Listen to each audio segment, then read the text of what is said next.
All right, this is SSL Family Dad with Simple Suburban Living, and today I'm going to show you how and what we're planting for next to nothing.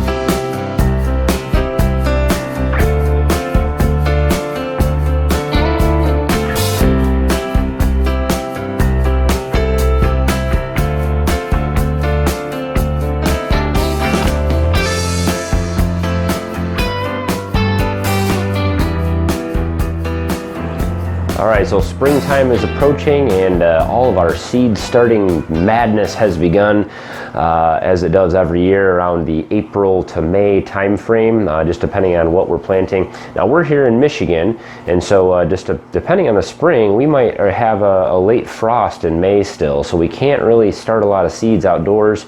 So we tend to start everything indoors.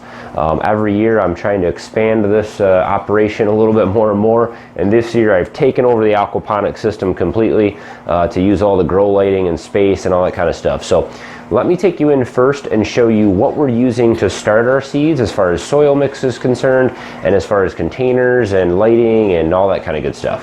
So let's dig in and see what we got.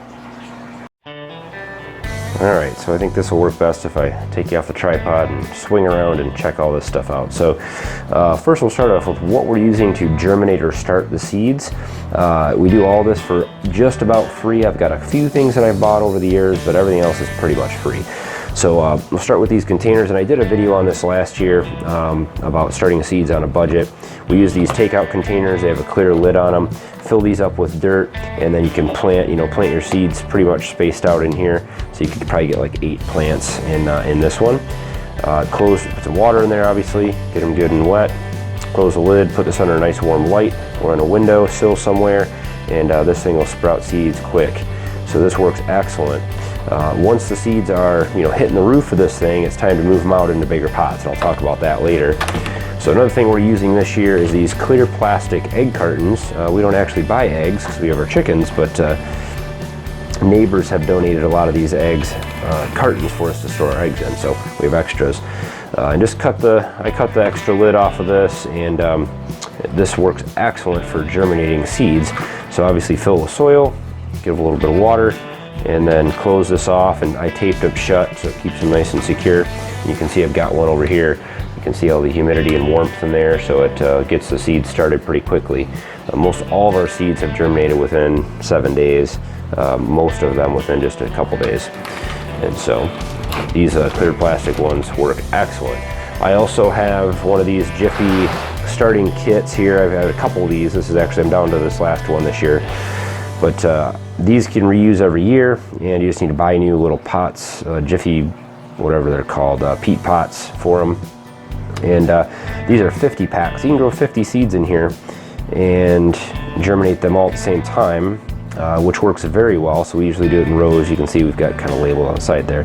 And these things work pretty well. Some things I haven't had good luck in here, but most of the plants we started in here grew very well, tomatoes and other things. So I'll put a link in the description on Amazon for these. You can see these things all over the place, I'm sure.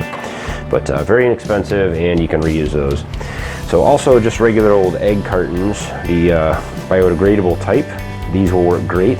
I use these, and then I've cut off extra plastic tops for them to just set over the top, and then I just taped them on there to keep the moisture and heat in while they're germinating. And then once the seeds sprout, obviously you take the plastic top off, and you're good to go. So, and these things you can actually cut these apart with each individual plant, and then you can plant these right in the soil. You don't even need to take it out because these will biodegrade.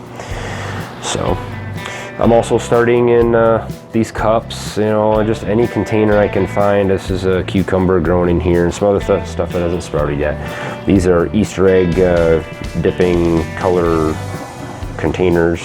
Poke some holes in the bottom of those. It is important to put drainage in most of this stuff.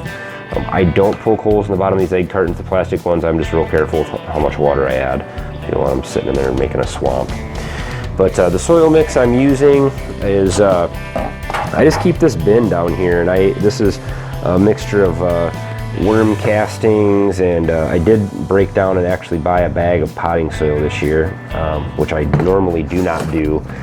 But and then I just mix it in with our compost from last year and some of our garden bed soil from outside, and a a little bit of peat moss, and just kind of make a really loose, fluffy soil mix. You know, you can use pretty much anything to start seeds in as long as it drains well. You don't want to use sand or clay, I guess, but some type of peat mixture is usually pretty good. And then once your plants are about this big, these ones here are about ready to go into larger containers, I move them into the other grow lights. And these grow lights here run for 24/7. And I'm using my CFL homemade grow lights, and I'll put a link in the card system there up above for these. You can build these yourselves very inexpensively. Pop your bulbs in, and these things create a little bit of warmth to get the seeds going, and have been working very, very well for me. So I've got a couple of these down here for seed starting. All right, once your seeds have sprouted and they're good and hardy, once you've got some of the adult leaves on the plant, it's time to move them into bigger containers. I like to start as many plants as I can as early as I can, especially the stuff that really takes a long time, long season, tomatoes and things like that. We've got peanuts growing in here, and I've got tomatoes, but I'm just using these solo cups mostly here. I've also got some sour cream containers. These will let these plants can grow huge in this size container. Back here I've got some other larger plants in solo cups, watermelons, and other things. I've put some of the egg cartons right in here directly underneath the lights because I'm running out of space in containers. So yogurt containers, the little ones, the big ones, cottage cheese containers work fine. The clear plastic cups back there, and the regular solo cups, I poked holes in the bottom of all this stuff so it can drain. And I have it over my aquaponics system, so any extra water just drains right into the aquaponics system. There's a peanut butter, clear plastic peanut butter container back there. I also have, I don't know if you can see the chalk where it says giant pumpkin, but that's a chalkboard flower pot. I have a video from the SSL kids, how they made that, which is pretty cool. Put a link to that as well. Mostly cups in here. But also used, you can see from the side here, that's the bottom of 2 liters, 2 liter pop bottles, or soda bottles, depending on where you are in the country. And those work awesome too.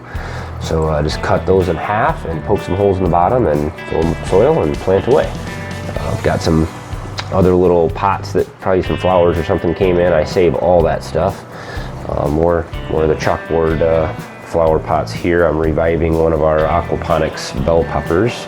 It's actually coming back to life there. And our kale. I cut all the kale down in here to stumps just so I could get better light to my seedlings. But that's pretty much it. You can use any type of containers that you want. We've used apple juice containers and other types of things. You can cut the bottoms off and just make sure you have drainage in it. And I have varying different kinds of lights that I'm using here. Of course, you can just throw a shelf up in front of a window and get seeds started. The key is really sunlight and warmth, and you can germinate just about anything. I have found that the soil isn't as important as keeping them moist and warm, and you can sprout them in paper towels if you want most of the time. So, but that's pretty much it for what we're doing and how we're starting our seeds. We have over 350 plants started down here already, and that does not include all of the things that we would direct sow, including all of our potatoes and onions and garlic and peas and carrots and some beans and other things. So you can start, and this is not a very big area. That's an 8-foot table there. This is about 9 feet of space by about 2 or 3 feet wide. So, this is not a lot of space, and we're starting, like I said, over 350 plants here. So you can get a lot of seed starting done under just a few grow lights or a couple windows. A shelf in front of a good south-facing window would work just as well. So I've done that in years past as well. So the key is getting things started as early as you can, so that when it's time to move things outside, they've already got a big head start.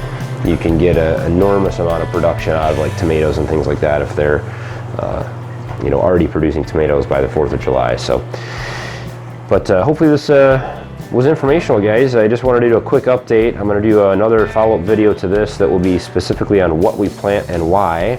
I think that's important as well in choosing what to plant. I'll talk a little bit about that. But as always, guys, throw comments down below. I'd love to see pictures on Facebook and share Instagram and through YouTube of how you guys are starting seeds. You know, share what you're doing, ideas and things like that down in the comments. And as always, please hit thumbs up on the video if you like these kinds of things, or just kind of a quick cell phone video sharing what we're doing. And I'd love to have you guys follow along and subscribe as always. So thanks for watching, guys. Have a good one.